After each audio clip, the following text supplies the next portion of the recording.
All right, everybody, welcome back to the Purple Friday Show, episode 224. We are back live talking about that crazy game that happened on Sunday. It actually was the game of the week. It was, I think they showed it yesterday on NFL Network. I watched a little bit of it and just kind of realized how things kind of snowballed after the right. I think, but rather be right around the fourth quarter, right? The beginning of the fourth quarter, things just kind of started snowballing. And then it was just like touchdown after touchdown after touchdown. Both defenses couldn't stop anything. And then finally, Marlon Humphrey gets a look. I'll give credit where credit is due.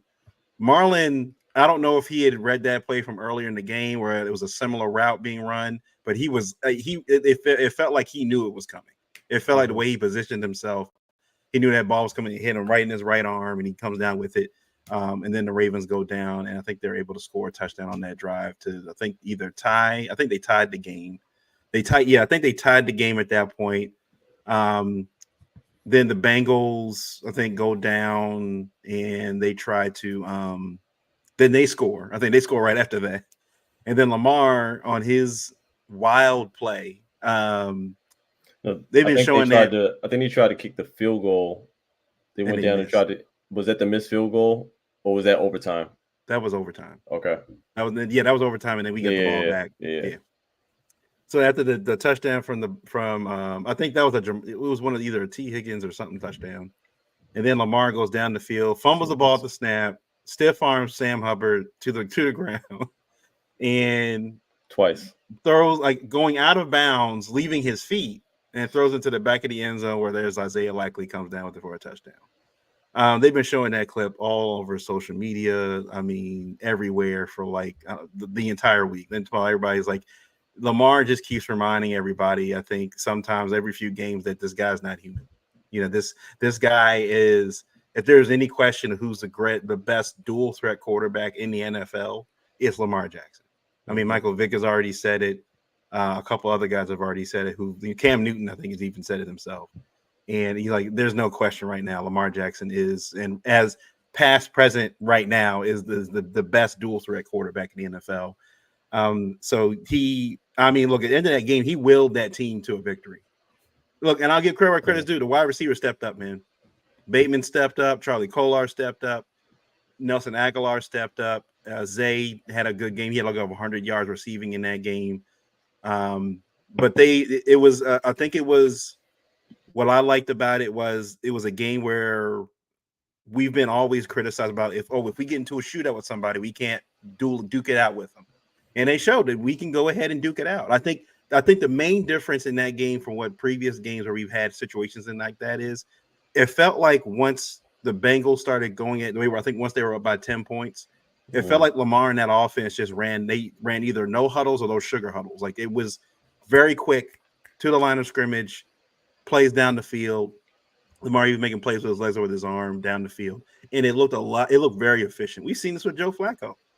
When they ran these little sugar huddles where they were just going down the field. It felt like when the Ravens took too much time, when they took up the entire play clock, it felt like they were just like, all right, this play's not going to work or whatever, or thinking too hard. And they just catch guys off guard, catch guys in bad matchups, and it just worked. And then shout out to Justin Tucker again, getting back on the horse, so to speak. Kicks a 53-yard field goal to tie the game to help it get to overtime. And then they get down, they get the ball back after, obviously, the Bengals botched snap. I mean, if you look back at it, the snap was over the guy's shoulder. He tries to bring it down, then loses it again, and then tries to adjust it, but the angle was wrong for the ball, and it just hooked left. Wasn't even close. And then they get down to the field. And we get down to our like 26 or whatever on that Derrick Henry 60-something yard run. And Justin Tucker kicks it home, way game. Look, I'll just keep it short and sweet. I really don't really care about how the Ravens looked in this game. It's a divisional game away. I think maybe the proverbial nail in the coffin for the Bengals being 1-4, losing that kind of game, a game especially where they should have won. Burrow threw like 5 touchdowns. I mean, outside of that pick, he almost had a perfect game pretty much. And Lamar Jackson, again, 2 weeks in a row, has outdueled 2 of the MVP quarterbacks, or so to speak, that were on the list. So I'll get to the defense stuff after you do, but just kind of give your quick assessment. How did you feel during everything that was going on? I think I told you guys, like I felt like I was going to have a heart attack. Multiple A couple times. heart attacks. Multiple heart attacks throughout that game. So much for the black and blue division. I mean, those days have came and went. Apparently, I mean, that game was probably one of the most incredible games I've seen in a long time. I mean, we've seen some good games since Lamar Jackson has been here, but to him to just go back and forth, like the tussle, like just the back and forth between him and Joe Burrow. Like Joe Burrow, like you said, he played a almost perfect game. Almost did not cut it in this game because, like you said, that crucial mistake. Just giving all credit to Marlon Humphrey. I mean, Marlon Humphrey has been he's had kind of a rough go at it. But, in that game, by any stretch, I mean, the whole secondary did not play well at all. But for him to come up with that play, not only to have the awareness to jump that route when you were getting pretty much secondary was getting cooked the entire game for 4 quarters, and for you to have the awareness in that one play when it actually mattered, the biggest play of the game, and he had awareness to jump that route, and not only jump the route, but we don't know Marlon for his hands. Marlon will drop a pick, here and there. And that was a rocket of a throw. I mean, Joe Burrow threw it like a dot right on, like a straight line, full speed, and the ball just stuck to his chest. And he used his hands to help corral that, and it was it. I mean, I can't really commend him enough for that. But that's all the credit that defense gets, because outside of that, they were just hot garbage. I mean, the pass rush was decent, but everything else, it just didn't look good. Like I said, we'll come back to that later, but offensively, I can't say enough about this offense. I mean, obviously the offensive line held up really, really well. I think Lamar might have got sacked maybe once in that game. If I'm not mistaken, he was like one time for like 3 yards, I think. Yeah, so this has kind of been a trend. I mean, the offensive line has been progressing consistently from week to week in these last 3 games. So for them to come off a game against the Bills and then just to bounce back with a game like they had against the Bengals, it's to be commended. And they kept Lamar pretty much clean. Lamar was able to just kind of sit back and pick his spots. The receivers played an amazing game.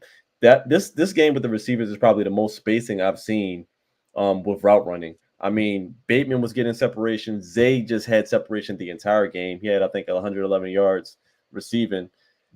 And even you can see the significance of the route running even when those guys were not getting the ball, because the amount of space that they were clearing out for Lamar to just throw these dots wide open, it was just perfect. I mean, both tight ends, Isaiah Likely, Andrews got in the mix. And also, all 3 tight ends. Kolar had the nice catch. I mean, it's a little slow, going down the sideline, but very great over-the-shoulder catch and a perfect pass from Lamar. Just put it right there on the money. You can't really put into words how good that offense looked. I mean, I said going into this one, Ravens, I got a feeling Ravens going to have to put up 30-plus points to win, just because it's Joe Burrow and their offense has been clicking on all cylinders. If you look at the offensive numbers, you would think that Joe Burrow's team was undefeated. I mean, if you look at their offensive numbers. So for us to be able to go back and forth and to put up that type of performance offensively, I have nothing bad to say. And this offense that we have, this identity that we've rediscovered, I mean, we kind of know who we are, but the fact that they rediscovered this in real time, this is truly a pick your poison offense. I mean, we will make you respect the run, and we will make you respect the pass as well. I mean, it's literally what do you want? Because either way, we're going to give it to you. So the way that they kind of set up Derrick Henry was pretty much bottled up most of that game. Mm-hmm. But, what we've seen with these sweep plays, these momentum builder sweeps to the right side or to the left side, they don't, it's all business decisions on that part of the field. I mean, as soon as they toss him the ball and he's already coming downfield 10 miles per hour, fast, full speed, is nothing that they want to do. Yeah, I see you, Travis. Pause. But like, it's really nothing, it's just the perfect combo. And this, like I said, this is what we've been talking about. This is what we know this is what the offense can look like. And I think just everybody stepped up today. I mean, we didn't need a huge game from Justice Hill, but if you look at the tape, Justice Hill made some very very key blocks in that game in pass protection. The week before, he went off in another way. So we're getting full effort from all of our guys offensively. If they're not making plays down the field, they're making excellent blocks. You can tell that it's truly a team offense, and the scoreboard is reflecting it. And Lamar is just being, Lamar, but better. He's just being more consistent, and all of the narratives with the, we can only play with the lead and this, that, and the third.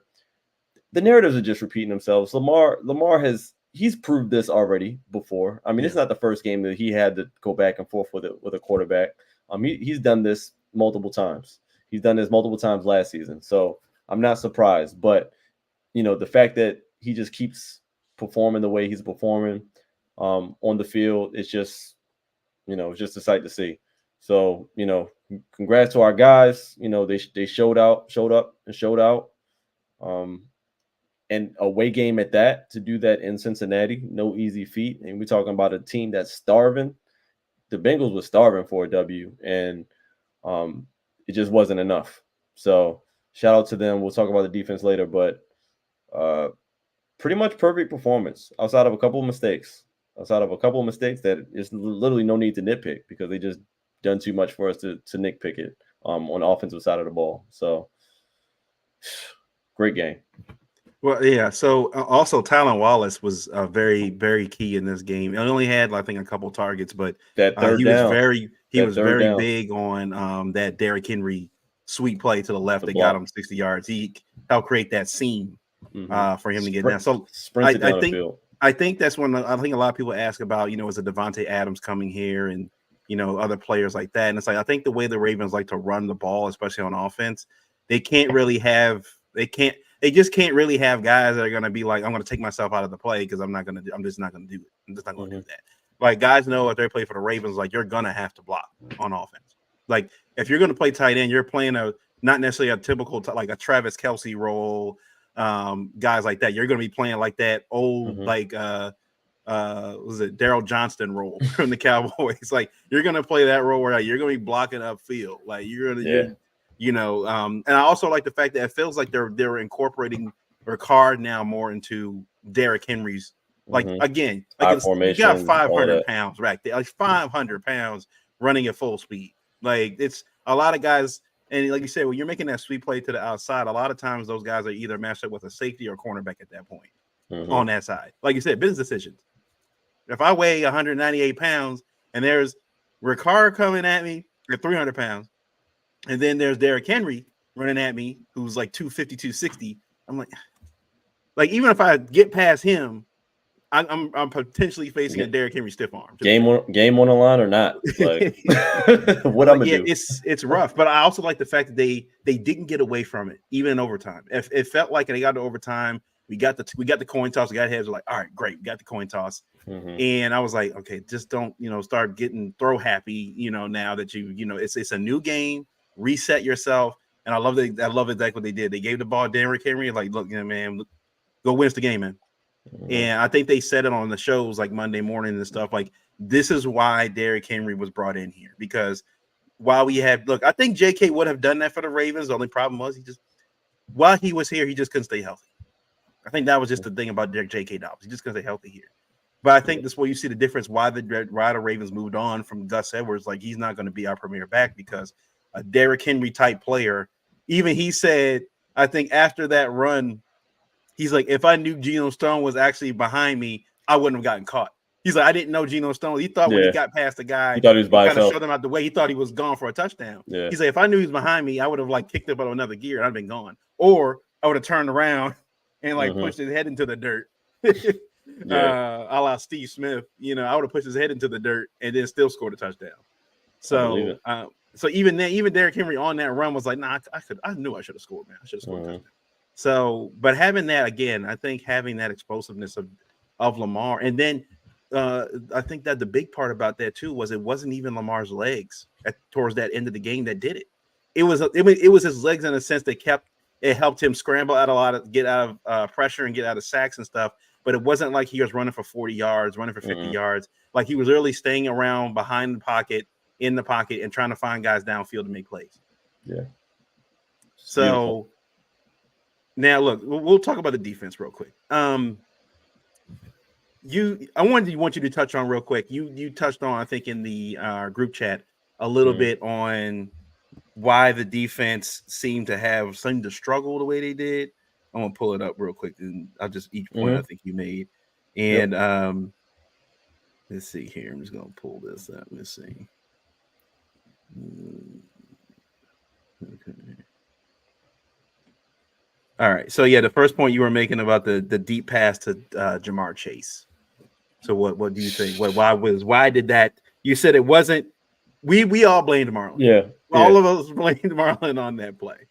But you said that something different happened. Yeah, so that deep pass to Chase, and we all did. I was a part of that as well. We all killed Marcus Williams because he was kind of lingering around. And the reason for that was because he actually had the deep. They were in cover 3. He had a deep third, and if you look at the play over in the tape, Marlon had a deep third as well. So Chase caught that touchdown pass in his deep third. He just, for some reason, he kind of released him a little bit too early previously, and there was nobody playing underneath. So there was no receivers even running underneath for Marlon to cheat down, and he just blew his assignment. So it looked like it was on Marcus Williams. I mean, he's a safety. It would have been nice if he could have cheated over, but he did have another receiver running underneath as well. So he was paying more attention to that because he was the deepest man in that middle third.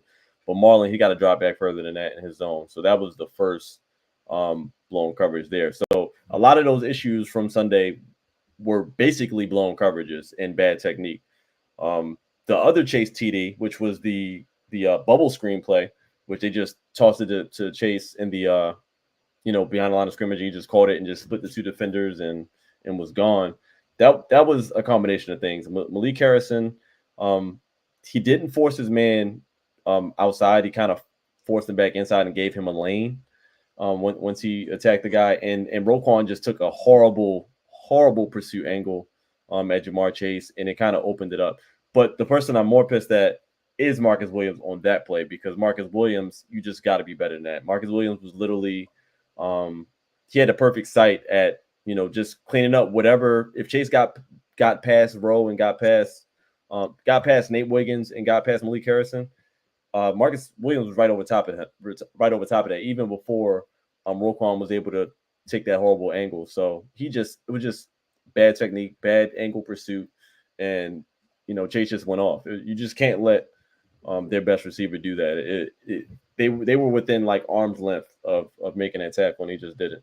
And then the Bengals did score on that short pass in end zone as well. I think it was a rub route kind of sort of. The Higgins, and it should have been called a pick play. That was a penalty. They didn't see it. I didn't notice it either when I watched it live. They must have pulled it off. They pulled it off brilliantly because it confused everybody. It looked clean, but it did happen right in front of the referee. He didn't call it, but it was a penalty. The guy pretty much he made contact with the defender, and that's why the linebacker was late getting over to that side. So it was just a lot of blown coverages. It was a lot of like tall tasks to be asked of certain guys. Roquan had him in pass coverage a lot, like deep pass coverage. Yeah. It's just not sustainable. And whatever coverages those were, it was just like Jamar Chase should never be being chased down by Roquan Smith. And also I also saw a couple of routes where Matty BK was dropping back in coverage, which is fine. We do that to confuse the offense, with different players. Sometimes it's usually an edge, but they did it with Matty BK, and one of those plays was on the T Higgins touchdown, which I was like, okay, well, what do you expect? I mean, you drop Matty BK back in coverage, he's not turning around, opening up his hips and making that play. It's not happening. So little things like that. It was just, I think the communication is just not there. And I've seen that even, when we played well, these guys don't really talk pre-snap. Like you can see it. I'm literally at the games before they snap just to see if anyone's saying anything. And there's not a lot of communication there. And it's kind of like, once the big play is blown, they're off to the sideline. They're looking at the iPads and that's, it's already too late. They're trying to make corrections after the fact. But just what we're used to seeing Ravens defense, we're used to seeing a lot of communication on the field. When the offense is making checks or whatever the case may be, the defense is responding. We're not seeing a lot of that, and it just seems like you just got to go back to the drawing board, like with the coverages. I mean, cover 3 is probably one of the most basic zone coverages you can run for a secondary. It's literally just protecting your third, so that's no reason for that type of coverage to be getting blown, especially when you're Marlon Humphrey and this is not your first rodeo, buddy. Like, you were all pro. So things like that, just a lot of simple things. It's just a lot of too many big plays being given, a lot of chunk plays. It could have been more, but they also had a couple drops. So, that definitely concerned me, but I don't think it's nothing that we can't clean up.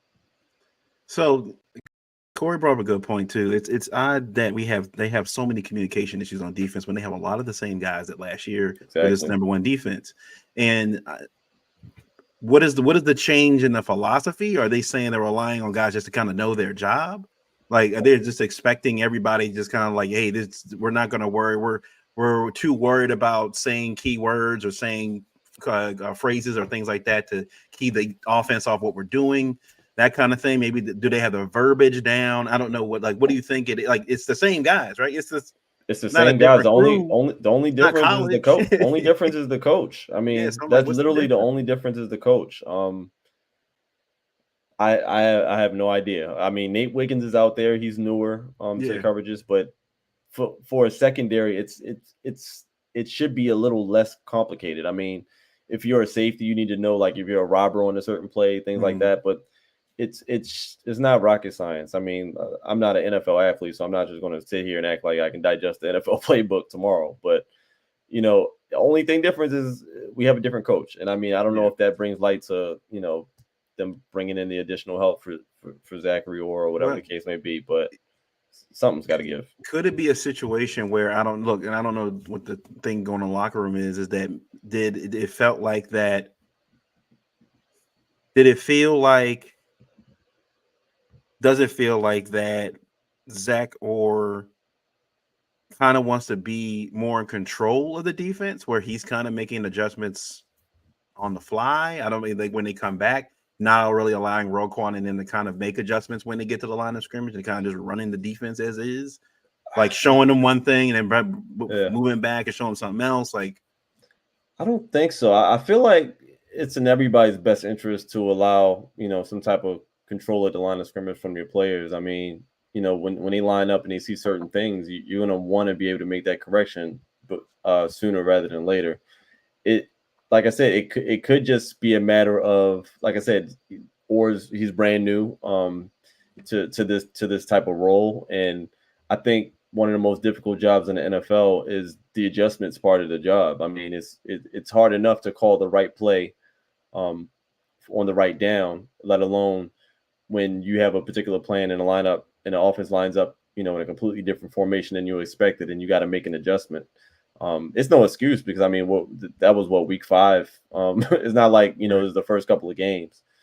But we'll try. It's not like we've been giving up points in this manner. It's not. It could be a one-off. Joe Burrow has been doing this to every team he's played, so it's not like it's too far-fetched. But I think with the addition of Dean Pease coming over, it might that might help clean some of that stuff up.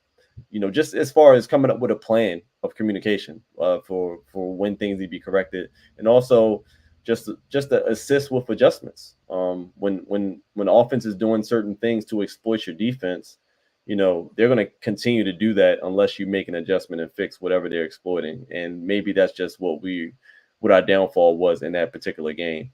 So hopefully it's just a one-off and it's not too big of a deal, but we'll kind of see that as, I'm sure we'll be tested in a similar fashion next week. Well, this week, I'm sorry. But so look, I mean, as we look at right now, the Steelers lose their game to the Cowboys. Bengals lose to us, and the Browns beat Browning. So look, it's funny how things work, right? We lose the first 2 games, Steelers win their first 3, and then now the Steelers have lost 2, and we won 3 in a row. So this goes to show you how the NFL works. And just how things are. The Ravens were, we were down and out. We were like, oh man, we're behind the 8 ball in the division already, and now we're back on top of first place. Mm-hmm. So as it just goes to show how things are. This is a week-to-week league, people, and we can't get too down. Again, this is too early to be having games like this for the Ravens. I can't. My body can't handle it. Mine As either. each year goes by, like I think I got like a few more gray hairs. I got a Right couple. there. I got a Yeah, few. like I got right a here. few Just, more than I I'm had. sure, like that. Yeah, that game just did a lot for everybody. I was up. We were up and down, up and down. It felt like every drive was up and down.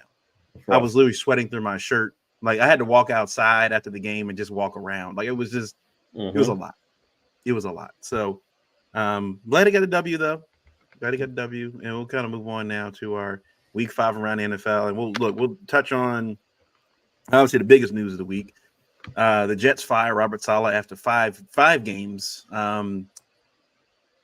with the Jets. So he finished, I think he was 20-36 with his final record. So he didn't have a great record again. Didn't have Aaron Rodgers last year, so it is what it is.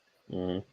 But from conversations that have now surfaced with Woody Johnson, who is the owner of the New York Jets, it appears that Woody wasn't a fan of Robert Saleh being hired. So apparently, when he was hired, Woody Johnson was, I think, still the United States ambassador to United Kingdom, and serving that role. And his brother or son, I can't remember who it is, kind of took over operations during that time period while he was away, and decided, I'm going to pick Robert Saleh to be the new head coach. And when he apparently was on with several reporters, when they had discussions after he got, let go, that he had been thinking about this for years. So that implies this didn't just happen this year or this offseason. That when he came back from his civic duty, it sounded like to me that Robert Saleh was already shouldn't have been the coach, according to Woody Johnson. And then on top of that, you bring in Aaron Rodgers, who has been getting calls and all kinds of stuff, and everybody's been saying he's been the one responsible for getting him fired. He said that's a lie. I can't believe people are saying that about me. I wouldn't get the coach. I wouldn't get him fired. It's not my fault. And it said after I can't remember which game it was they lost to. They the Broncos game. After they lost the Broncos game, apparently Woody Johnson talked to Robert Saleh and said the London game is a must-win game. It is a must-win game for this team.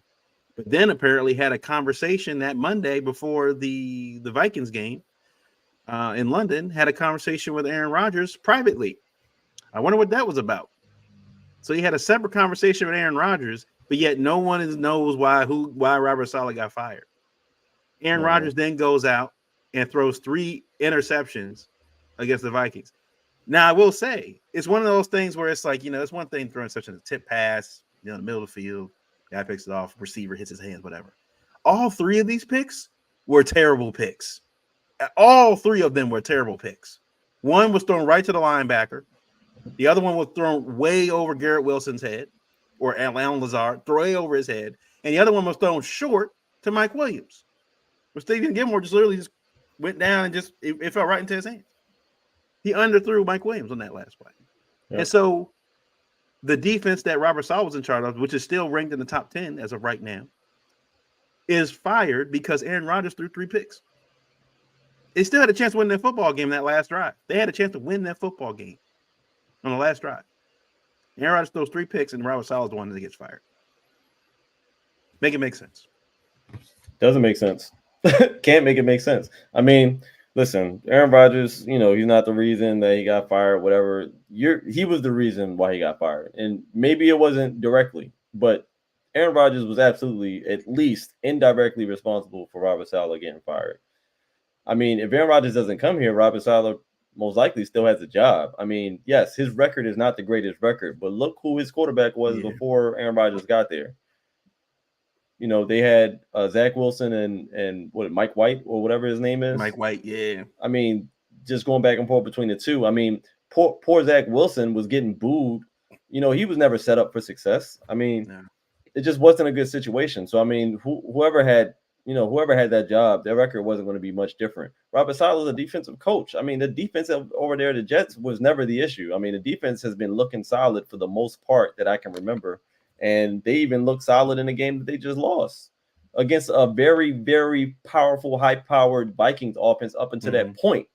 So the fact that you fire Saleh, I mean, we know, that it's not just because of him being a bad coach, because I don't think he's a bad coach. Do I think he's about to get another job easily? No, I think he might have a time getting another head coaching gig. But the reason why he's no longer there is 1,000% Aaron Rodgers. Everything, it wasn't this before Aaron Rodgers got there. As soon as Aaron Rodgers got there, it was immediately a spectacle. He came out, he got injured. Saleh had to deal with that. You think he expected to go into a season without Aaron Rodgers last year? And mind you, you're paying him $50 million for the 2 seasons. He's getting another $50 million this year, and he's stinking it up. So, in that press conference that they had when the reporter asked Saleh about the cadence, and then Saleh said, well, maybe we should, dial it back with the cadence and make it a little bit, and then Aaron Rodgers immediately comes in right after him, and the reporter asks the same question. And Rodgers said, well, maybe you need to hold your players accountable.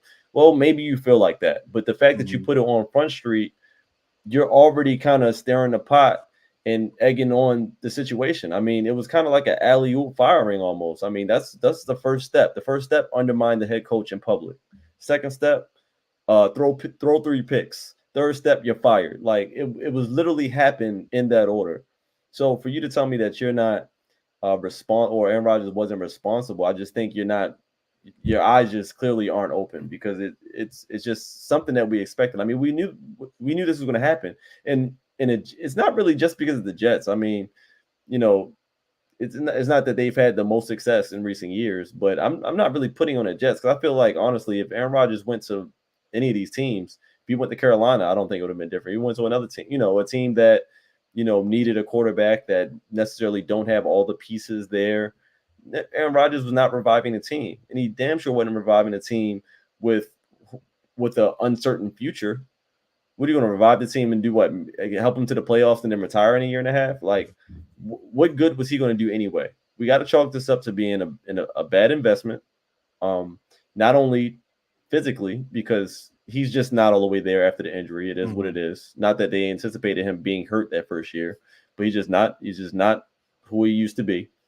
And also just personality wise, he just, if you're not high, if you sign Aaron Rodgers, you have to be prepared to let him be the head coach, the GM, the president of the team. You got to sign up for all of that, because if he's not going to get his way, then you just got pretty much a high maintenance role player who's pretending to be all these roles. Like, it is what it is. It was just a bad investment. And it just is what it is. Aaron Rodgers is who he is, and he's not changing for nobody, no matter what the football team market is, no matter what it is. It is what it is. It's going to be interesting to watch. I mean, because the thing about the firing, and obviously there's rumors of why he was fired for political reasons and things like that as well. Yeah, that's true. But this firing changes nothing with that team. This team has not gotten better with the firing of Robert Saleh, and I think they demoted Hackett or something like that. Yeah. So you demote some other guy I never heard of. I'm like you're shaking it up with the same personnel on your team. Like, your talent is still your talent. Rodgers and Garrett Wilson has not been on the same page yet.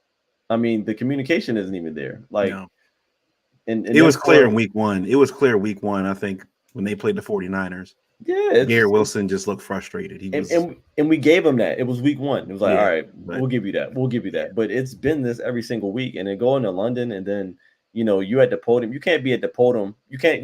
Aaron Rodgers cannot go to the podium, son your head coach, and then the very following week throw 3 interceptions. And you're talking about accountability. Like, where's the accountability in that? So, it's just, it is what it is. I don't, Saleh, I'm not like not a fan or a fan. I'm just indifferent about it. So it's not like I think I'm more so passionate about just Aaron Rodgers and just the arrogance that he exudes over there. And wherever he goes, he thinks he's still in Green Bay, and he thinks the world is still here. He thinks he still has all these amazing, top-notch receivers, Devontae. You don't have that. So I just think, yes, you've been paid $50 million, but, be humble as well. Yeah, I also think too that I didn't like the fact that how they fired Robert Saleh. They didn't even form the team that he was fired, or preemptively. They had security escort him out. Like it was just very odd how they did it. And I think that I honestly I think it's gonna rub a lot of players the wrong way. Like it's there are a lot of players, especially on that defense. It could divide the locker room. It could be a situation that the locker room is already divided. And it's I think it comes. They were saying too, when Peyton went to the Denver Broncos and when Tom Brady left the Patriots and went to Tampa Bay, when they went there, like they immediately ingratiated themselves into the culture of the team and got in contact with the tight ends, running backs, and wide receivers. They said during COVID, when Tom went to Tampa Bay, they weren't supposed to be practicing, but Tom had everybody come stay at his house, whatever he had in Florida, whatever. He had all the receivers and all them. Everybody stayed with him for like a week. Great point. And they just got to get to know each other. They were working on routes in the backyard and stuff because Tom, has like a makeshift field and stuff. He's got a whole training thing. But they were working on routes. And Peyton did the same thing. He went to Denver. He did the same thing. He went to Denver. He had all the guys over his house several times during the off season. Got to know each other. They got a rapport together. Aaron Rodgers, on the other hand, misses mandatory minicamp. Goes to Egypt for a week. This guy doesn't care about winning football. Like when Baker Mayfield made that statement, it looked like a little shade, right? It looked shady to Tom Brady that, it was real uptight and, it was real. Just guys were kind of just like on edge and stuff. And Tom was like, that's fine. I was trying to win a Super Bowl.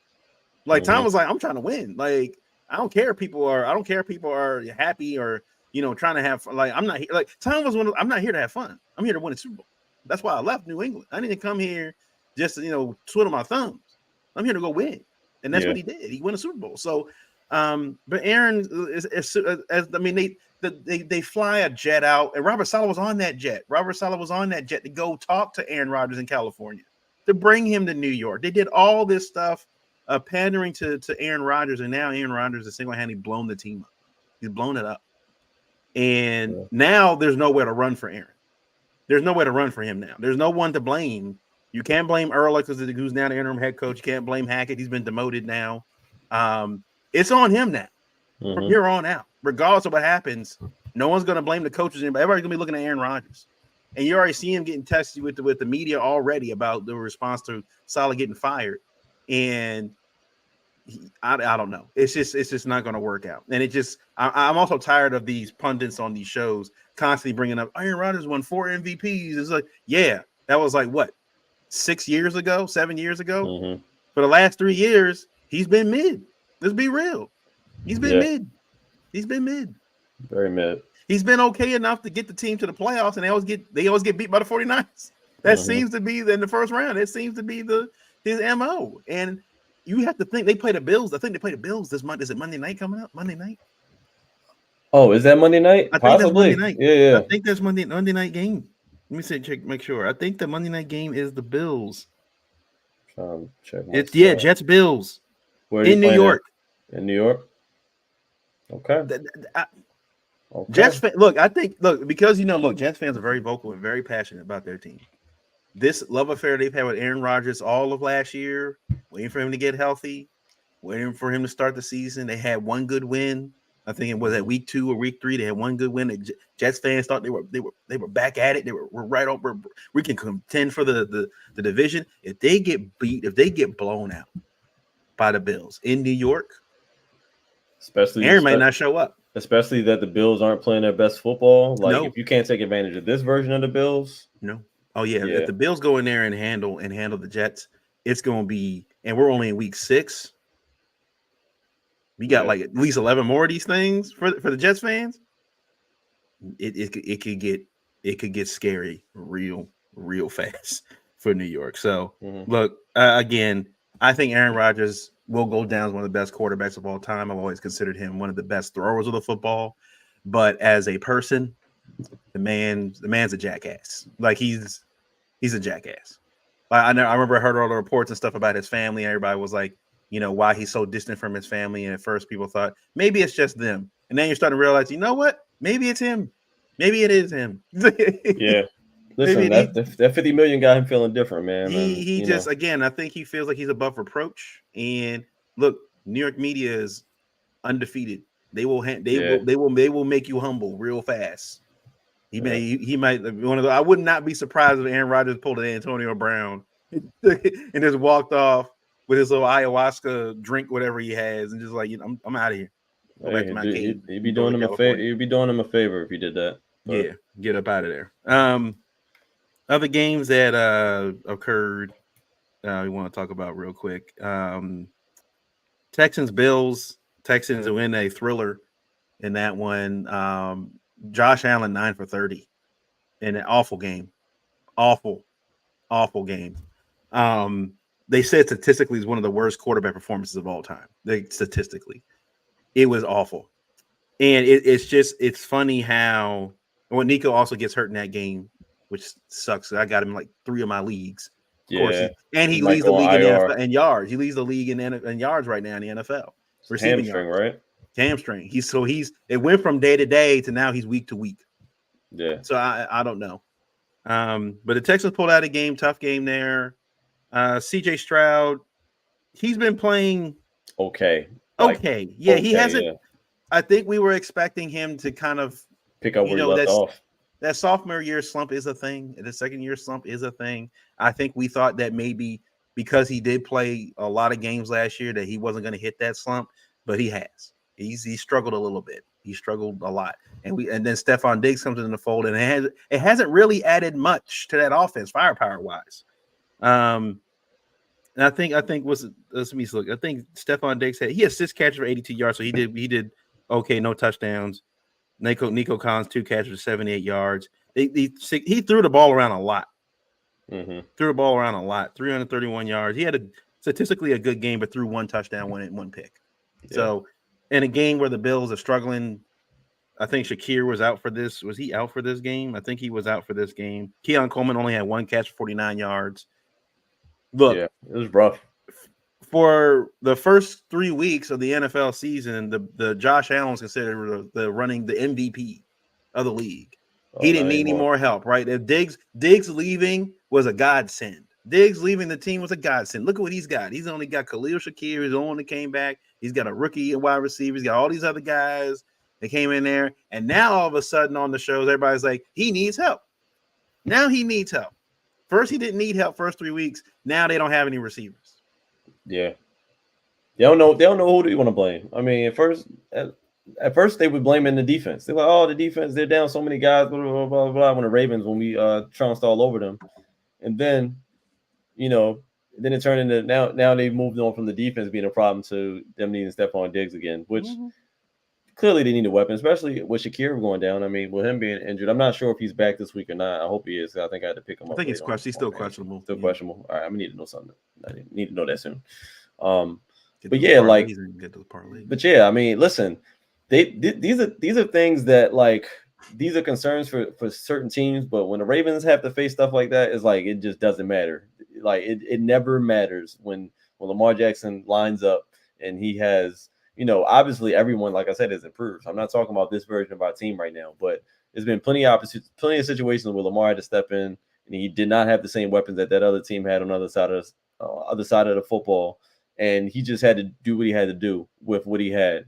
And if you consider yourself an MVP candidate in Josh Allen, where the way they were talking about him is if he could do no wrong, like this is just what he does. If just Stephon Diggs leaving, if that just eliminates all of that talent that he had and all of that, everything that everybody was excited about him for, then that's no MVP. So, he is no longer right now in the MVP race. He's going to need a really, really dominant performance, I think, to even jump back into that conversation right now. I think Lamar is firmly at the top of that race. I think Jaden Daniels, he's obviously like CJ Stroud was last year. He's leading the race for certainly Rookie of the Year. Yeah. And Player of the Year, he could possibly be in that MVP conversation as well. I mean, he's had great games pretty much every game he's played almost. He came back to life a little bit this week, but yeah. So 9 for 30 is it's just something that doesn't happen in the NFL very often, especially not with a quarterback that is as tenured as Josh Allen and as revered and respected. I don't think that those numbers are a reflection of Josh Allen. I think he Right. will have better games. Obviously, I think he's still will end up being in that MVP conversation. But that set him back a lot. I'll just say that it's just a major setback. But I am looking forward to, now that you mentioned it, that Bills Jets game, because if there's a game to bounce back from, I think going up against the Jets is the team to do it. But that Jets defense, like I said, they're no slouch either. So it's gonna be interesting to watch. Yeah, it's just I don't know. They had a good running attack in that game too. I think James Cook had 82 yards. Allen had 54 yards on the ground.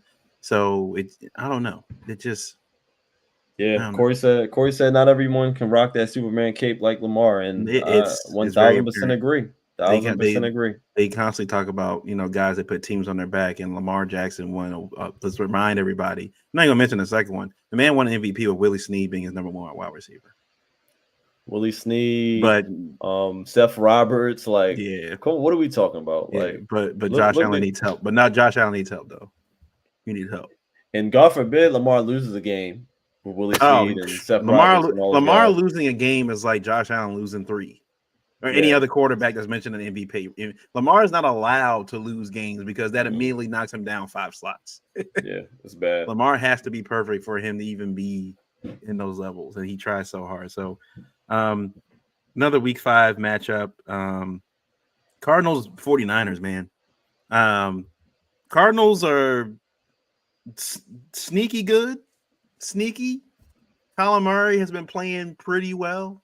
They're 2-3, 49ers though, man. Brandon Ayuk had a phenomenal game. He had like 150 yards receiving, something crazy like that. Yeah, he went off. But the effect of losing Christian McCaffrey has hurt this team a lot more than we think it did. They've got, obviously, Trent Williams is playing, but losing McCaffrey has this offense has stifled. I mean, completely stifled. You got I think it irks probably John Lynch a little bit that they even paid Brandon Ayuk to this point, because we paid you top receiver money after all the stuff that happened this offseason.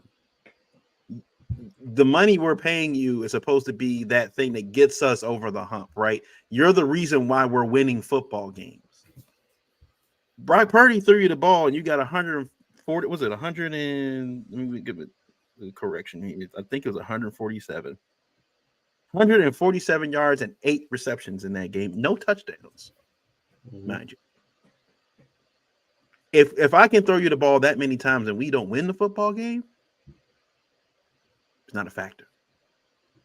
Yeah. Deebo Samuel had 1 catch for 11 yards. That can't happen. That's the key right there. That can't happen. That's the key right there. That's the problem. And then Deebo had 3 carries for 9 yards. It's not going to get it done. I mean, that's why. I'm not mad at the lack of carries for him, because they, obviously CMC, their backup. What's the guy's name? Not Davis. Jordan Mason. Jordan Mason. He's come in and done a solid job. I mean, the first game he had was, he went crazy. So I mean, they have an okay running attack, but Deebo Samuel and CMC, those were the two. Like, those were the two that made that offense go, and that was a part of why they were so dangerous. Brock Purdy was doing his thing, but a big part of having to guard CMC and Deebo on the field at the same time. It's like when CMC goes off the field, it's like it just turns back into a one-dimensional offense. No one's really scared of Deebo when there's not a threat of another superstar on the field with him. So that's what you're seeing. I don't know why they're not forcing Deebo the ball more. Obviously, he's not a super down the field threat receiver, but when you get Deebo the ball in a quick slant in their space, he's gone. I mean, I'm not mad at the lack of putting him in the backfield and stuff like that, because it's kind of like, all they're really doing with Deebo now at this point is just using him as a decoy. and that's kind of explaining a lot of the lack of production. But maybe it's time for you to not use him as so much as a decoy and actually get the ball in his hands. But it's kind of hard to explain. It's just like it's going to be hard for them to get over that hump. I do think that they find a way to possibly get a win in Seattle tonight, but it's just the game against Arizona didn't really help me feel good about it. Doesn't really help me feel good about that. And Kyler Murray, I mean, for what it's worth, I mean, he's been looking decent. I mean, the fact that he threw the peace sign up at 40 yards to go last week, I'm like, okay, Kyler, you're back. All right, you're back. You're back. He back until Call of Duty come out. Right, and I like we know what's going to happen. Yeah, and I like that they can they can run the ball when they need to as well. I mean, they still got the threat of his legs, they got the threat of his arm, and also James Conner is a really, really good running back as well. So, I don't think they're going to remain as that consistent. I just think it was a really, really good win for them. I don't really have too high of expectations for them going forward, but I mean, it's a good sign for them. Winning that game, but yeah, the Niners just got to do more. I mean, you still have weapons on that offense. Obviously you can still produce. You still got what's the tight end's name? George Kittle. Yeah.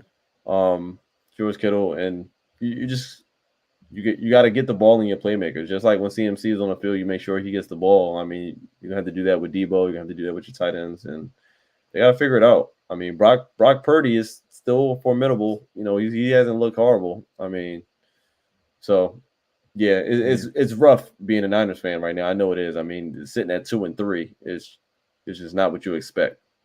So, well, look, they've been here before. We saw after that Eagles, what was it, after they beat the Cowboys, and Kittle had the F Dallas shirt or whatever. They lost like the next 4 or 5 games, whatever it was. They still made it to the Super Bowl. So I mean, if anybody can figure it out, I think the 49ers do have good coaching and things. Like, I think again, they will figure it out. They will figure it out. It just baffles me sometimes that it feels like, I know Kittle had a decent game, 8 for 64 and caught a touchdown. But it feels like there are a lot of games where Kittle just goes missing. Like, he doesn't get the ball at all. Like you said, Debo's just been real silent right this year. Don't know if he's dealing with anything injury-wise and is kind of keeping quiet about it. Yeah. I don't understand why they don't use Debo more in the red zone. Like, you got a guy like that, like that you can either do jet sweeps with, you can do screens with, you do slant. You can do a number of things with him within 20 yards. And so I feel like, I don't know. I don't know. They're just over game planning for Debo, maybe, and he just can't. Maybe they just can't get the ball in his hands because the defense is like he's the only guy they really need to respect. They're not worried about Ayuk, right? Ayuk, like I said, Ayuk had 150 yards but no touchdown. So it's like you can get all the yards in the middle between 20 and 20 all you want, but if you're not actively getting in the end zone, they're not throwing him in the end zone. They're clearly not throwing him. So it's like they need CMC back. So let me touch on here. Steelers Cowboys. Dak had another Dak type game. Stayed up late for that one. Yeah, I fell asleep. I was like, I can't do it because they had the thunderstorm, and it was like, I think they got to the fourth quarter, and I think it just turned like 1. It started at like 10 or 1 a.m. The game started at like 10 something p.m. Yeah, I was like, I can't do it. I'll go to sleep. And then I went to sleep, and I saw the highlight, Tolbert getting the game-winning touchdown with like 20 seconds left to go in the game. The Steelers have now lost 2 in a row. Fields 15 of 27, 131, only averaged 5 yards a throw. So he's not throwing the ball downfield. He did have 2 touchdowns, however, got sacked 3 times. Najee Harris, 14 carries, 42 yards. Pickens goes missing again, 3 catches for 26 yards. He had the eye black, always effing open.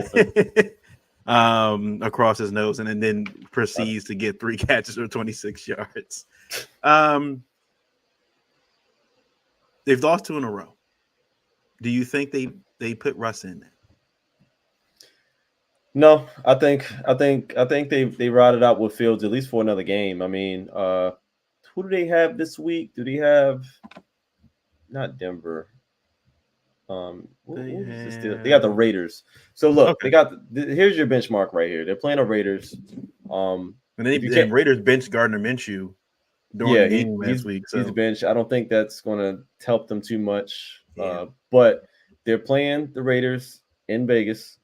So Hey, I think Crosby this and them boys. I think this will be a better if he If it's loses that not, game, yeah, then maybe, but it's kind of hard to judge with Fields, man. I mean, you're getting what you expect. He's not playing horrible football. It's just he don't really have that much help on offense in general. I mean, Pickens is a threat, but as you can see in that Dallas game, he didn't help Fields out at all, and the running game isn't that great either. I mean, Najee's been there I don't know how many years. Najee's just not really that consistently no, good. So a lot of what happens, a lot of quarterbacks that succeed. I mean, a lot of things that help them out is having a solid running attack, and that's what the Steelers are trying to do over there. But it's not looking the same.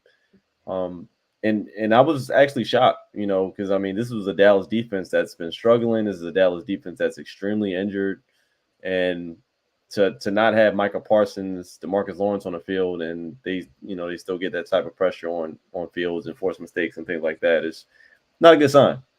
And I thought a couple of their wins they probably should have lost. The wins that they have, they're 3-2. There's a couple of those games they could have lost also. So I think good coaching has been getting them by, but that's going to work for so long. At some point, you got to have the pieces as well.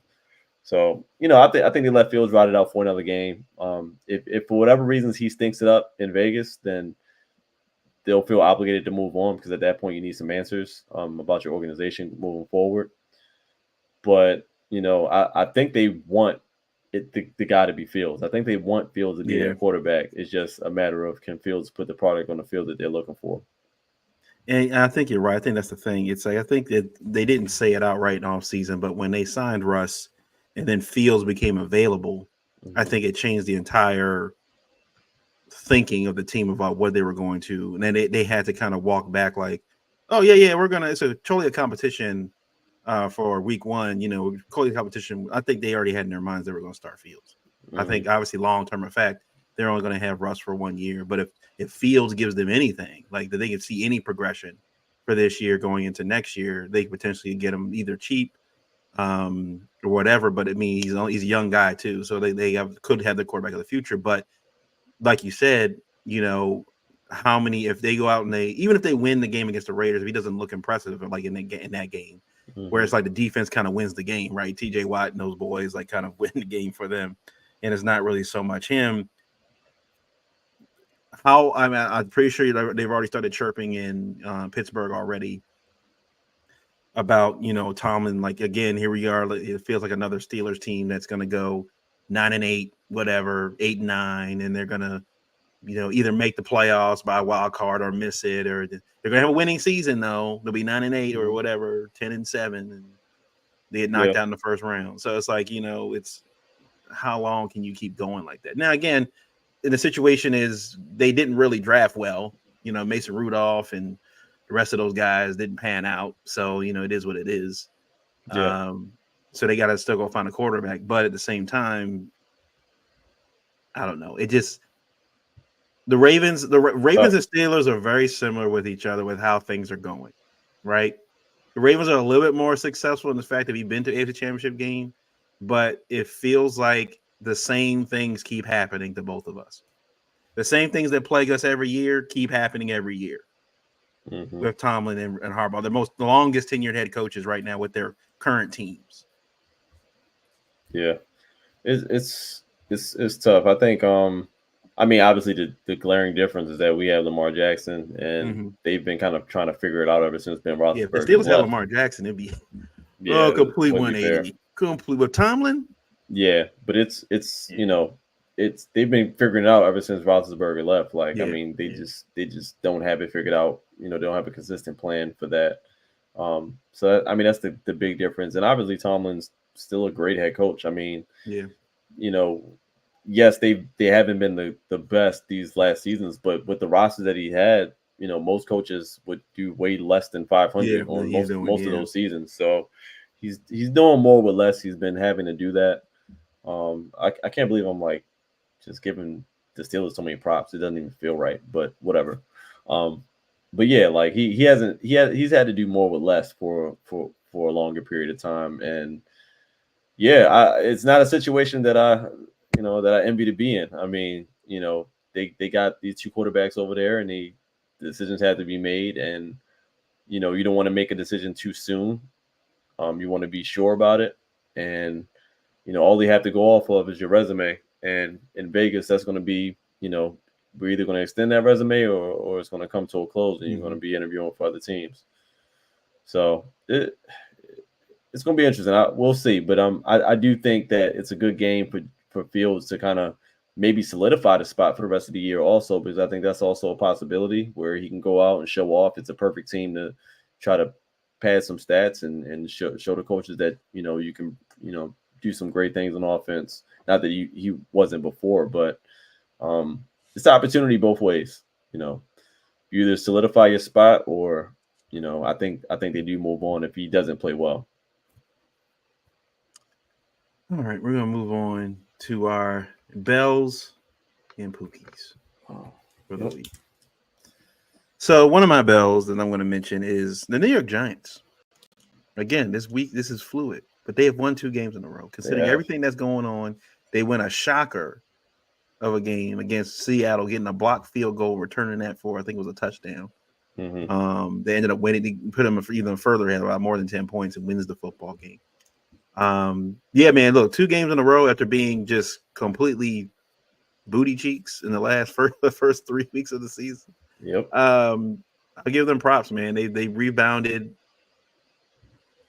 in those 2 games, and they beat good teams too. On top of it, they beat 2 good teams. In a sense, another bell of mine. Excuse me. I have my notes. Excuse me. I need because of my age now. I need my notes. I gotta write stuff down. I can't remember like I used to. Kirk Cousins, man, on that Thursday night football. 500 yards going off. No, I feel bad for Bijan Robinson, man. I feel bad for him.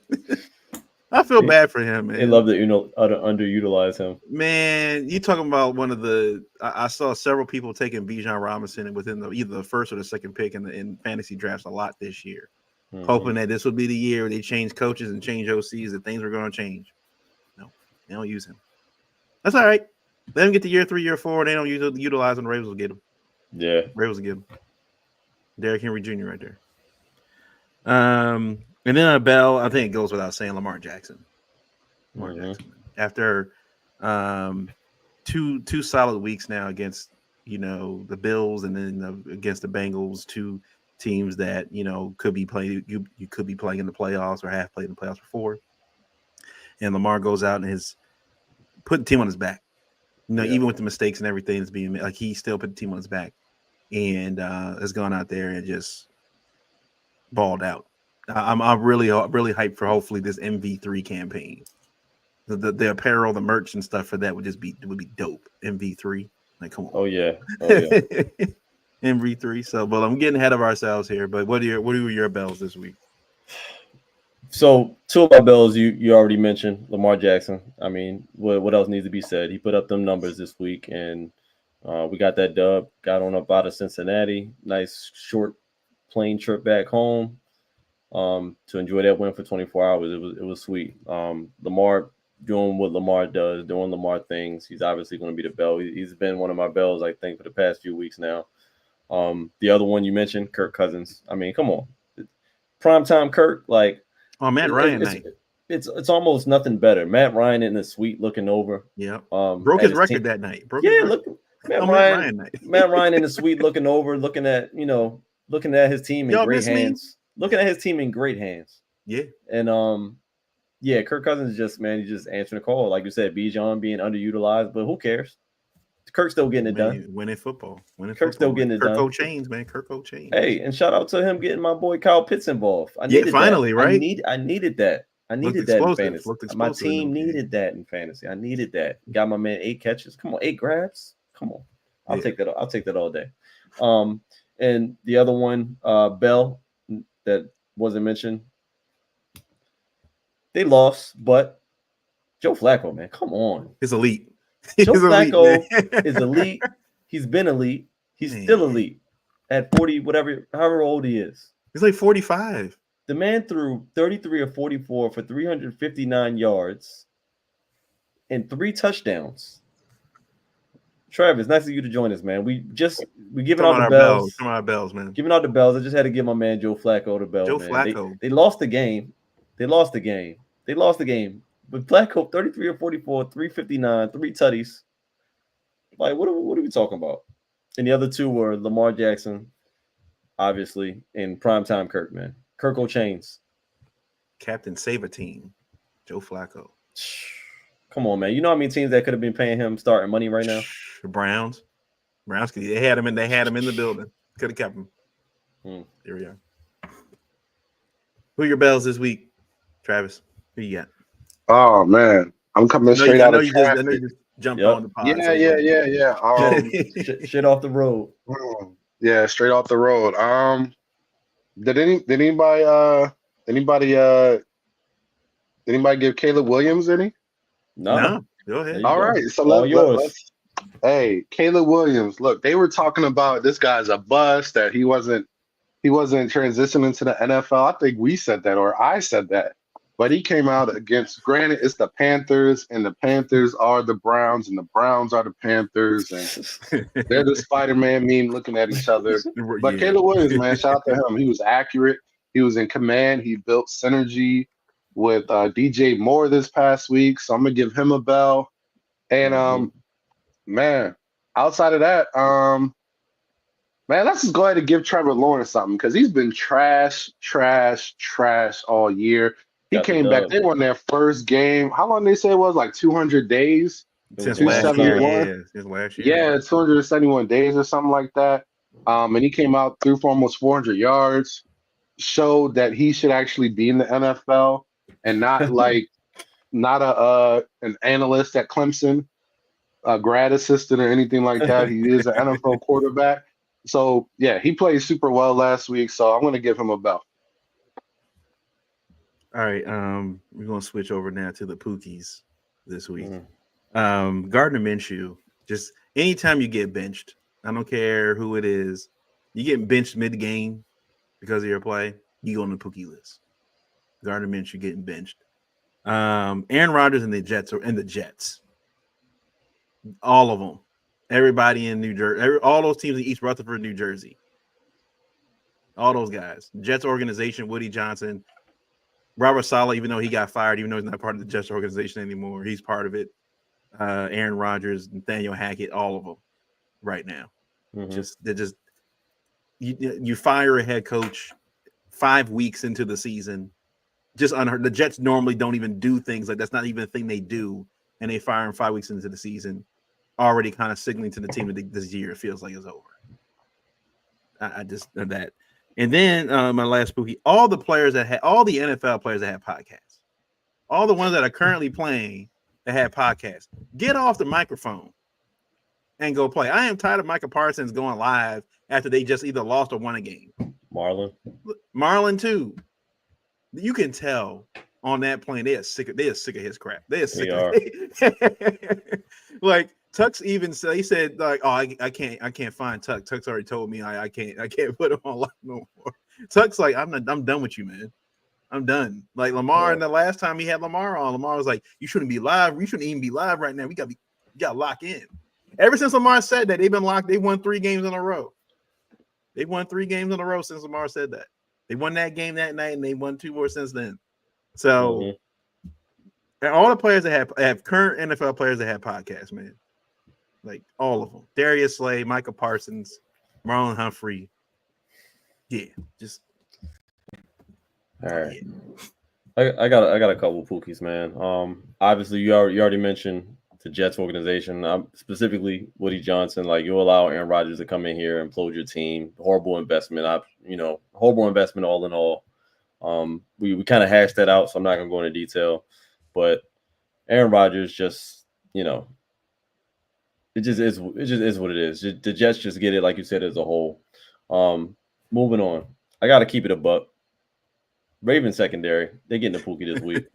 You cannot allow, I don't care what Joe Burrow did the weeks before, you cannot allow a man to come into the field and throw almost 400 yards and 5 touchdowns on you it was unlimited. It was literally unlimited blown coverages in that game. They got to get it together. We hashed that out earlier, but I'm sorry they made the Pookey list. Great win. Great interception, Marlon Humphrey. Great interception. But you're getting the Pookey for that secondary performance, and you're getting the Pookey for going live after that game after you guys played the way you played on the defensive side of the ball. So what we got the Jets, we got the Ravens secondary, and I'm not even getting to the whole defense, just the secondary. And Deshaun Watson. I don't really know much. I don't really have too much to say about this, but specifically the Pookey award, he's getting it specifically for the one on that fourth down where he just walks off the field when Stefanski clearly wanted to go for that fourth down. Yeah. And that was the symbolism that we needed to know that he is officially given up. And he's given up on his team. He's given up on the coaches. He might be giving up in real life just on all of the legal battles he's having. It's a lot for any man to shoulder all of the stuff that he's having to deal with. Not that that's an excuse. Not that we feel sorry for him because, you reap what you sow. You make your bed, you got to lay in it, all of that good stuff. But him walking off the field with those 10 other guys just still standing over there waiting for him to come back with the play is something that I almost never seen before. I mean, we've seen AB run off the field, but he's also not the quarterback of the football team. He also has CTE like a mother. But but yeah, it was just sad to see. He gets probably the biggest Pookey award. This season, I don't know what it is, but I'm more so outside of Ravens games. I'm watching games for storylines at this point. I'm not even really watching it for the game, unfortunately. But it's certain games I'm just watching for storylines. Just waiting for things to implode during the game, right? Browns is on that list. Dallas is on that list. The Jets are on that list. It's a couple of teams that I'm just watching just to see what the news cycle is going to spin on them. But yeah, those are my Pookies for the week. Man, I'm a write 4-1. All right, AFC East / AFC East quarterbacks. Let's go down the list. Yeah, go down the list. Gosh. All right, let's start with the Jets. Aaron Rodgers, 3 picks. Under 60% completion percentage, throw the ball 54 times for 244 yards. Sinking ship, got your coach fired. Pookey, get him out of here. Dolphins, Tyler Huntley. He's a grad assistant. He's a college football offensive analyst. He's not an NFL quarterback. Get him out of here. Hate it had to be 18 for 31, 194 yards. Hey, Ravens fans, you said this guy should be our quarterback instead of Lamar. What were you thinking? All right. Y'all was on that East Baltimore stuff. Y'all was walking down Baltimore Street. Right. New England Patriots, Jacoby Brissett. He's a grad assistant. He's not an NFL quarterback. Has he thrown for more than 160 yards in a game this year? Come on, get him out of here. Drake made time. All right. We got one more. Josh Allen. All right, he's not a grad assistant, but 9 for 30. When's the last time you seen the line 9 for 30 in an NFL game? That's bad. Terrible effort. I watched that game. I actually lost out on a $600 parlay because he couldn't throw for over 175 yards. Minus 1,000 too. Yeah. And to be honest, y'all talking about giving up. It looked like he gave up in that game before he got hurt. So. I got to give that Pookey to Josh Allen, man. MVP. I don't see it. All right. Yeah. So you got to give him a Pookey. MVP Pookey. Get him out of here. All right. That's all I got. Made it real quick for y'all. Give that Pookey to the concussion protocol too, because clearly was not followed in that game. Man, clearly was not. No, they clearly pick and choose who they decide stays in the game, right? Mm-hmm. They don't care about player safety. Just saying. Not at all. All right. Game of the week. Ravens Commanders. They did not flex this game. It's 1:00, which I know Trey's happy for. I got stuff to do, man. I got stuff to do at 4. Yeah. But So this is everybody's saying this is the matchup everybody's been waiting for. Lamar versus Lamar Jr. Everybody's calling him. Look, Jaden Daniels already came out and said, "I don't want to be compared to Lamar Jackson. I just want to be me. I want to be Jaden Daniels." He has like a completion percentage right now of like over 70%. Like it's ridiculous right now. The Commanders have been scoring the last 3 games they've had have been. The last 4 games. It's been 42 points, 38 points, 21 points, 37 points. They've been balling. They've been throwing the ball over the field. Scary Terry finally got a quarterback to give him the ball downfield. Look, this defense right now for the Ravens, as Trey said, but the secondary itself being Pookies, including the linebackers and pass coverage, which is why Dean Pease was brought in this week. I think to help maybe shore up some of that either communication issues or just making sure guys are in the right spaces they're supposed to be in when they see certain lineups on the other side of the field. Like, hey, if this guy's over here, you need to switch. You need to do this or whatever. I think, Trey, you mentioned that like Roquan never needs to be covering Jamar Chase. I think there was one play. It wasn't a big play, but it was like a 10-yard out or something. And Jamar Chase was running like an out play, and Roquan is trying to run next to him. I'm sitting there like shaking my head like, why? Mm-hmm. Why? You're lucky that wasn't downfield. You're lucky he didn't decide to cut that thing up, and that was going to be curtains. Like, they got to get that fixed. They have enough cornerbacks. They have enough guys, I think, in the secondary that can go ahead and handle the Commanders. Like, look, the only guy I'm really worried about, honestly, on offense is Terry McLaurin. They got De'Ami Brown, but look, I think a lot of the offense we've seen, I think, from the Commanders, I think is catching everybody off guard. No one expected this Commanders offense to be as good as it is. And a lot of times you see this early in the season where teams that have made adjustments and things happen, whatever, like they new quarterback and they kind of changed the offensive game plan. You got, what's his name now? Is the OC, who was a former head coach. Can't remember his name now. Not Lane Kiffin. I forgot their OC name. I forget his name. He had a dope house in there. Yeah, golly, it was on the tip of my tongue. I can't remember his name now. But anyway, they got a coordinator over there who's like, offensive guru and stuff, and he's been dialing them up for them. Cliff Kingsbury. Okay. And they've been dialing up and everything, and they've been catching a lot of teams off guard. And look, I'll say the Commanders fans have been reckless on Facebook. On X, they've been talking a lot of trash. They've already said we've got a better quarterback already than Lamar Jackson. That the Ravens, that the y'all ain't ready for us. We finally here. We finally arrived. That Jaden Daniels is going to submit himself as MVP. They've been seeing a lot of wild stuff.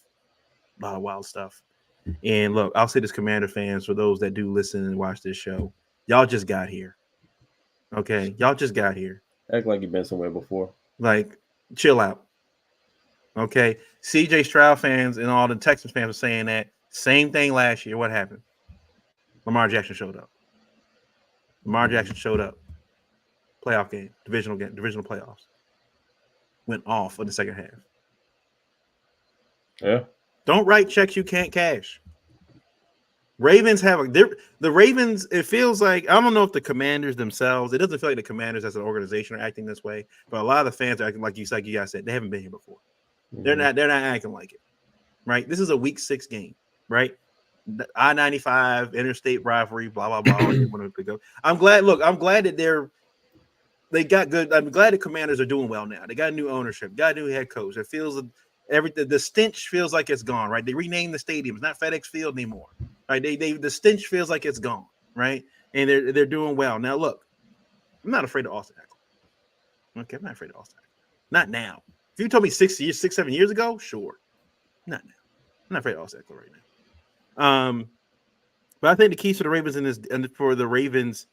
in this game, it's very simple.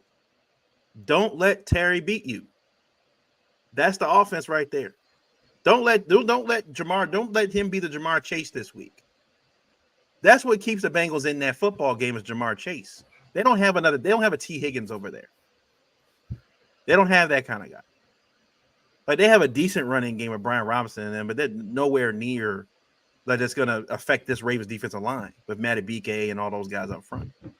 I think if the Ravens, what the Ravens normally should be doing, especially against rookie quarterbacks, is throwing a lot of blitz packages at him, stunt pressures, mixing things up, showing guys at the line of scrimmage, backing them up in the cover 3 or something, just a whole lot of different stuff just to confuse him. And I think the key for this game, get him rattled early. Don't let him get into a groove. I think that's what these games have shown is that Jaden Daniels is kind of like Flacco was for the Ravens a little bit, in a sense that he's a volume guy. If he can get 9, 10, 11 completions in a row, he can just get in his groove and just start rolling. They're going to need some pass breakups. They're going to need some. He's going to need to start seeing ghosts a little bit, get happy feet. You know, the Ravens are going to have to get pressure in this game. Now, we saw Yannick Ngakoue got activated for the Bengals game, and he only got, Travis, I think you said he only got, was it 11 snaps, I think, in the entire game or something like that? Like, it wasn't a lot. Like, so it was clearly like they were ramping him up for this game. He's going to have to be more active. I don't know where Ajabo is right now, but in this defense and the pass rush to consider, we've seen Van Noy, we've seen Owe. I'll give Travis credit. We're going to week 6, and Owe is still making himself relevant. It seems like every week. I'll give him credit. He's making himself relevant every week. Even if he's not getting sacks, he's getting pressure and forcing things to happen. So I'll give him credit there. But I think Roquan knows he's got to step his game up. They're going to have to shuffle something in that. They're going to have to shuffle that safety group a little bit. Kyle Hamilton's straight where he is. They got Kyle Hamilton, I think, in the right spaces now. He's making plays now all over the field. I think he's fine. But the Eddie Jackson, the Marcus Williams combo ain't working. It's not working. They're getting beat too much on these deep middle plays. Like that Jamar Chase throw where I think he catches it like in the corner right by the pylon near like the 1 yard line, and you see Marcus, or I think it was Marcus, but realizing where Jamar Chase just cuts in front of his face, and he's trying to catch up to him, reacting at the last minute. But that can't happen. That can't keep happening. I don't think you're going to take Marcus Williams out of this game. So I definitely think I would like to see Bo Braid maybe a little bit, maybe put Darius Washington in that role as, strong safety or something. I think you got to shake up something. You got to do something here. It's not working in that deep third of the field. It's just not working. Now the offensive side of the ball, the Ravens don't have to do anything crazy in this game. I think that we're starting to see Kolar being a lot more. It feels. Now, look, again, it was a passing game. But it felt like in that game they were getting all 3 tight ends involved in that game. Likely catches a touchdown. Mark Andrews got a few targets, and Kolar had that big catch, that seam route. Like you said, he's like, yes, I'm the big fat white guy. Everybody forget about the big fat white guy running the seam down the middle, and he catches them. So he's making plays, and he's on the field. I think what we've been saying for a little while now is that you can run this predominantly run style offense, but you're gonna have to start running play action outside of it, where guys are blocking a lot, and doing these plays, but then occasionally have them spill out. They block for a little bit, spill out, they go for a pass. Like get open, let them get downfield. Zay contributed. Rashad Bateman contributed a lot in this game. Aguilar did too. The Ravens again don't have to do too much. I think again keeping Derrick Henry more involved in this game. Keeping Justice Hill. I'd like to see more Justice Hill earlier in this game. Instead of just on blocking, pass blocking and stuff, and catch the ball in the backfield and use you can run the ball too. I'm not afraid necessarily of this Commanders defense, so to speak.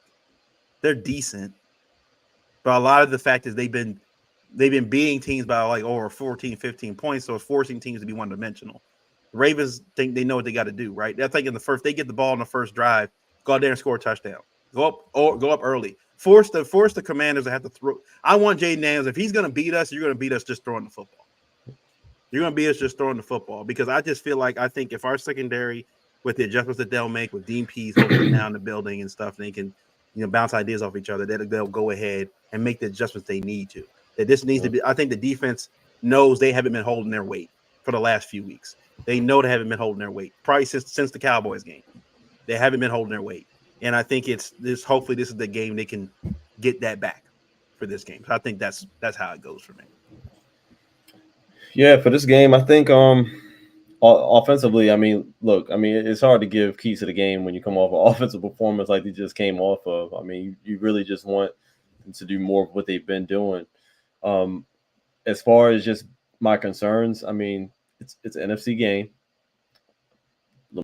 Lamar, just for whatever reason, in these NFC games, he doesn't bat an eye. He just kind of does his thing, and we kind of usually roll. If you can remember back when it was the last season when we beat the brakes off of San Francisco. We've had a history of beating Detroit. Like it's something about the NFC games. Now we haven't played the Commanders in a regular season, I don't think, in a couple of years or so, and the offense is clicking on all cylinders, but I'm not really as concerned. He Jaden Daniels did have more of a human game, I'd say. He played really, really well, really, really efficient and effective against the Browns, but it was the Browns. This is also the same team that barely beat the Giants early in the season. That was not looking good early on. And obviously they had the kind of a shootout with the Bengals as well, but the Bengals have been having shootouts with everybody they play. As far as defensively on that Commanders side on the Commanders team, it's nothing really defensively over there that I'm concerned about. I mean, they have Bobby Wagner and but that's not anything that I'm concerned about. I mean, we have Derrick Henry, so I think as long as we get the running game early and often, if there's any critique, I would love for our running game to be kind of effective early and often in this game instead of having to kind of pull out the running game towards the end where we were able to close it out. But like I said, whether it comes early, whether the running game comes late, as long as we can be efficient and balanced as we need to be, I would love to just run them out of the building, honestly. But if they want to put on a electric performance like they just did against Cincinnati, I'm cool with that as well. But like I said, there's not really much to say about the offense because the defense, I don't think this defense honestly is that much better than what we saw in Cincinnati. They're probably a little bit better than Cincinnati. So it's nothing over there that concerns me about them stopping our run game or even being a threat to our pass game. As far as defensively, we got to clean up everything that we did last week. I mean, last week was just a horrible, piss poor performance in the secondary. Even like I said, with the linebacker play, when it comes to the pass coverage, it just didn't look good. I think a lot of that probably was more so coaching, but we also saw guys just completely out of position and guys not making tackles when it's time to make tackles. The play that really, really pissed me off was that Jamar Chase bubble screen. Yeah. That's the stuff that, Jaden Daniels, he throws those. And Terry McLaurin is the recipient of a lot of those bubble plays that turn into big plays. We cannot have that. If they're watching tape, like if I would be watching tape, that would be something that I'd be looking to exploit. So the good thing is that they are looking at that tape, and hopefully they'll overplan for what they saw in Cincinnati, because I don't think that's truly who our defense is, and maybe they overplan for that and we end up smacking them in the mouth on the ground. So I don't have many concerns about this game. I think it's an NFC game. I think we will handle it accordingly, like it usually is. It's a home game for us, battle of the Beltway. They're gonna have a lot of fans in there, but I think we just got to do what we got to do. I think the pass rush needs to stay as consistent as it was last week, because we did get a lot of hits on Burrow as well. I mean, it's not like that he came out of that game clean. So keep the pass rush on. Hopefully we clean up some of the coaching blunders with the adjustments and the lack thereof adjustments. And I hope our guys just get a lot more communication in general, because, I mean, we don't have Jamar Chase this week and T. Higgins, but their receiving core is no slouch either. So I think we'll be fine. I think we just got to clean up those mistakes from last week, and we should get out of there with a formidable win. Like this game shouldn't be as close as what the media is hyping it up to be. Question: is this the best Ravens offense through 5 games we've ever had? This is definitely the best Ravens offense through 3 games. I think last year, that run where they went against like the Seahawks, the Lions, like that offense was like it's different. It's different, right? It's different. It feels the best for sure, just based on how we're executing our offense. It's more effective. It seems like we can do what we want to do. Yeah. All right. So this is the battle, the number one, number two scoring offense, and the Ravens are the number one offensive yardage. Redskins are number four. Well, the Commanders, I'm sorry, are number four. Um, I think it's gonna be a shootout. I feel like, the thing that can really solidify us is, we're solid against stopping the run, but Washington can't stop the run to save their life. This is another Cincinnati Cowboys, Bills run defense we're going against. So I think the key for us is to control the clock. You know what I mean? We can put up points, we can score touchdowns, but we have to control the clock by running the ball as well. So I think offensively, we got to get guys involved. I love the game plan from last week. I was listening to y'all when I was stuck in traffic on 695, and the sugar huddle, kind of wearing their people down by keeping them on the field, and just having long, sustainable drives. Catching them off guard, catching them in mismatches. I think that's going to be a key. But I think you get out in front early, and then let's get some long drives to really keep Jaden Daniels off the field, keep Scary Terry off the field. I think that's going to be the key offensively.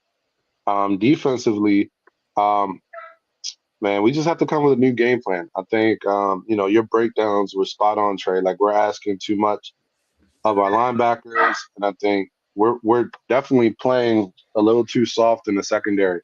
So I think a lot of we have to clean up. We need guys to step up on the pass rush. I mean, the guys have been solid, but we need a hell of a game, especially when you got um, a mobile quarterback back there. And hey, Corey, you're saying it. Daniels holds the ball. Yeah, he does hold the ball a long When time. we play quarterbacks that hold the ball, we're very successful, aka Josh Allen. We're not really as great against quarterbacks with quick releases, but we got to get back there and make them feel uncomfortable. This is a rookie quarterback. So I think if we really get in his head, we really apply pressure, I mean, we can definitely frazzle him, shake him up, and get some turnovers. And I think defensively, outside of the Marlin interception, turnovers have been small and far, um, far and few in between. Not a lot of interceptions on this season, so we had to make some plays defensively. So I think, yeah, balanced offense, long drives, defensively, create pressure, force turnovers, and stop playing so soft in the secondary. Look, I think this is going to be a game where Owe takes over. Look, I know that's my guy, but I think this is a game where Owe has to take over and show us that he is that guy that needs to get the next big pass rush contract. This is the game. All right. This is the Owe legacy game. Offensively, look, Zay Flowers, you showed us 111. We need to see the big plays this week. Show us that's not a fluke. You want to be a wide receiver. They allowed you to be a wide receiver for the last 3 quarters of that game. So it's good to see that, but you got to make some big plays this week. But yeah, I think we have everything. We have all the tools. We have the guys. We have the offense to be able to dominate this game from the outset. Not saying the Commanders can't put up some points, but I think we can dominate them from the outset and really have Jaden Daniels frazzled. So yeah, that's where I'm at. All right, the injury report this week so far, Rasheen Ali has been full participant for practice, so that may be adding a third running back to this group. We'll see what happens this week. Bateman was limited as yesterday. I'm sorry, today. Marlon Humphrey obviously was seen in a walking boot after the game against the Bengals, and their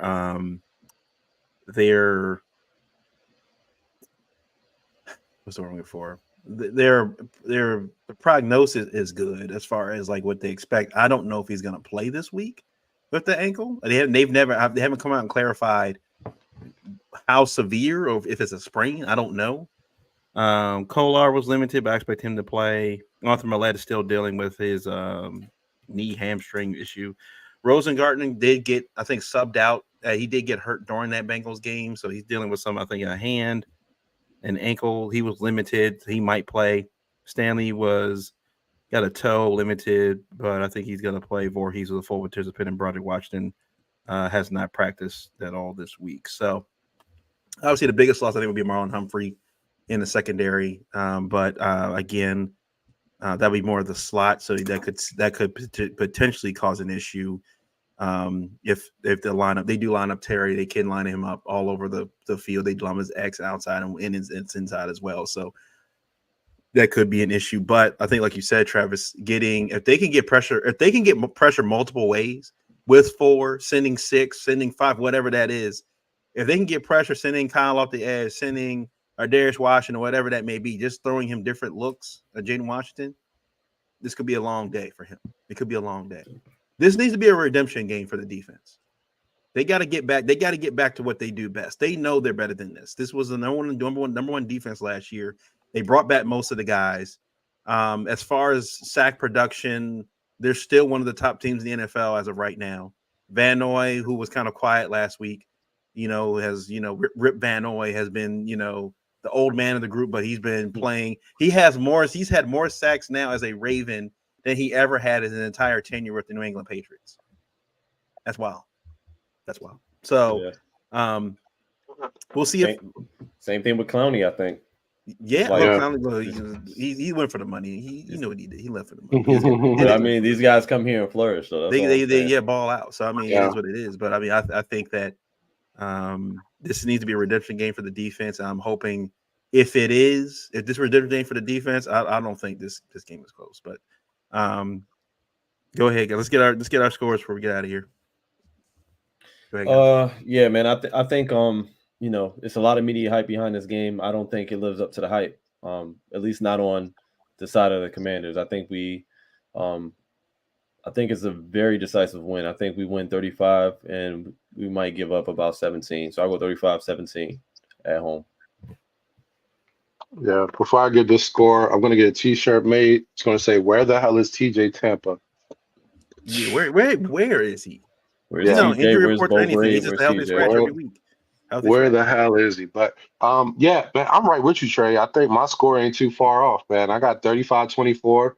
I think we give up some garbage points, but yeah, I think it's pretty decisive. I think we dominate time of possession. I think we get some big plays. I think Lamar starts that MV3. Well, he already started, but he continues the MV3 campaign. I think we're gonna this is gonna be similar to the Lions game last year, where we just kind of show and prove like this is y'all new hot toy in the NFL, and we're gonna put him down. So. Mm-hmm. And John Harbaugh typically does well against rookie quarterbacks. He typically does well, surprisingly, right? But he does well. As well as something. Show this. This is what I think this game's going to be. Blow the doors off. Big blow. Yeah, I think this is a doors blowing off game. Then the Ravens put up 45. 45-20 in this game. I think that they handle business, and the conversation stops with Jaden. Like I don't think this stops Jaden campaign for winning Rookie of the Year, or even offensive MVP, whatever that. Like I think he still has the capability of balling out, but I just think that the Commanders in this unit, they've been playing well to this point. They're mostly young team, new head coach in Dan Quinn. I think they need to be humbled a little bit. Great. Y'all just got here.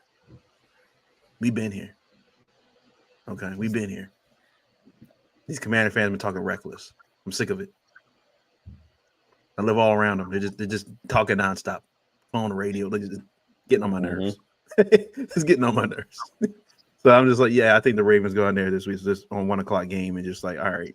But not to say the Commanders not. I still think Commanders have a good chance to win the division in the NFC. Yeah. That division is wide open. But I think against the Ravens in this Week 6 game, considering what happened last week, the Ravens typically don't put up bad performances on defense back-to-back weeks like this. Yeah. They did a really good job against the Bills week before, and then they had a game like this against the Bengals. They don't usually put up back-to-back weeks like this where they had played bad. They usually fix the things they need to fix, and they go ahead and they ball out. So if you get a Lamar and then you get that offense the way it's been playing the last 3 weeks with that defense, they like the Bills against the Bills game. Yeah, they'll clean it up. Yeah, this game could be over by the end of by the close to the end of the third quarter. So yeah. All right, that's our show this week, and hopefully the Ravens pull this one out and they win this game. Go 4-2? Go 4-2 this week. I'm not worried about the Browns anymore at this point. The Bengals have a must-win game, I think, this week. Who do the Steelers play? Did we say the Steelers play the Seahawks? They play in Las Vegas. They play Vegas. Okay, we talked about that earlier. They play Vegas. Who do the Bengals play? Are they off? They play New York. The Jets. The Giants. I'm sorry. The Giants on a roll right now. They could if they lose to the Giants, it's over. If they lose to the Giants, it's over for the Bengals. If they lose to the Giants, it's over. But all right, that's it for us this week. We'll catch you guys later. I'll do my post game and stuff for the game, and hopefully it's we can chill out. I would like to get those games back like we had last year in the middle of the week, right? The middle of the season where we were just kind of chilling. By the time the third quarter rolled around, you got your drink, you just sit back, feet up, game's over, game's in hand. So, hope so. Hopefully that's the start of this stretch. Yeah. So we'll catch you guys later. We'll see you next week. Peace.